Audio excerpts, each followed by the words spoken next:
Okay, up next is our defending race winner here at Chicagoland Speedway. That is Matt Kenseth, and he drives the number 20 Dollar General Toyota for Joe Gibbs Racing. And Matt, you're coming in. You won here last year to get off at a good start at the chase, and certainly just talk about coming in here and trying to get that win and advance to the next round. Yeah, I mean, a lot's happened since I've seen all you guys.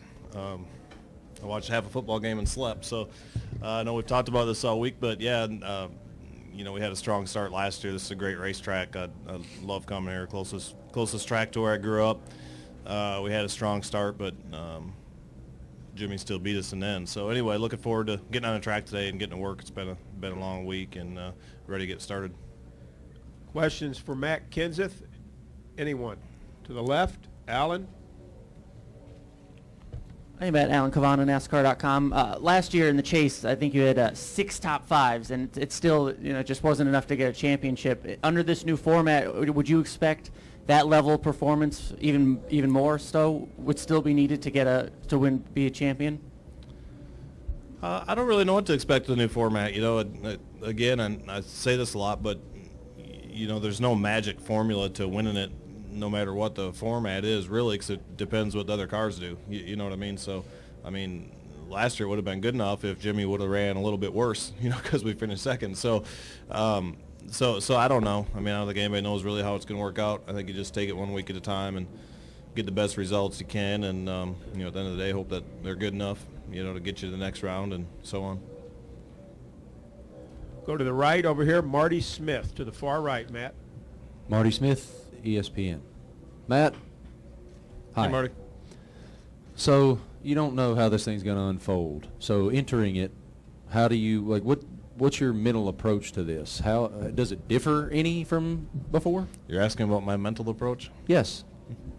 Is that a scary prospect? It is scary. Yeah. It doesn't really change at all for me.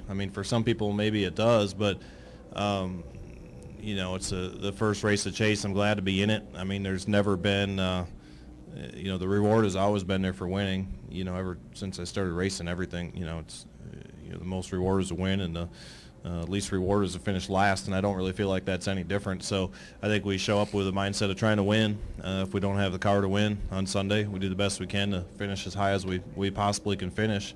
And then go on the next week and do the same thing. So I really don't think it changes. I know there's possibilities of your strategies maybe varying a little bit. If you're fortunate enough to win Sunday and you're automatically in that second round, maybe your strategy changes as far as, if you had your best car slated to go to Dover, maybe you'd move that back to the next round since, you're already in it, maybe that type of thing. But other than that, I don't think it really changes. You want to finish as high as you can finish every week.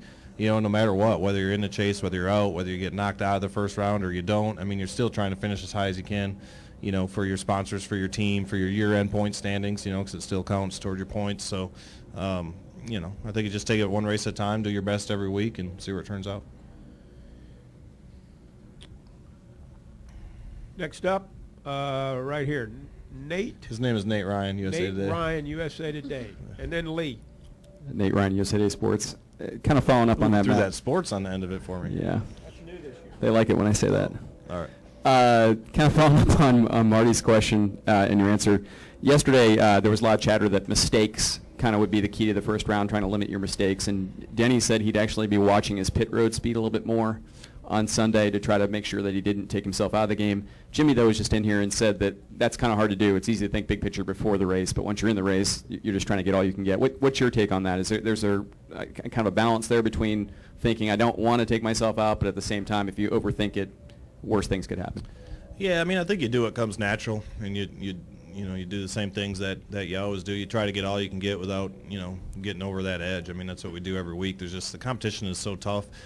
Besides the 16 in the chase, there's so many good cars out there that haven't won yet, that haven't made the chase, that are going to be out there that you're going to have to beat as well. So, I just think that the competition's so tough, you got to get all you can get every week. You never want to make that mistake, and get an accident or speed on pit road or whatever the case may be. But on the other hand, I don't feel like, at least in my situation, I don't feel like, we're fast enough to ever be conservative. You know what I mean?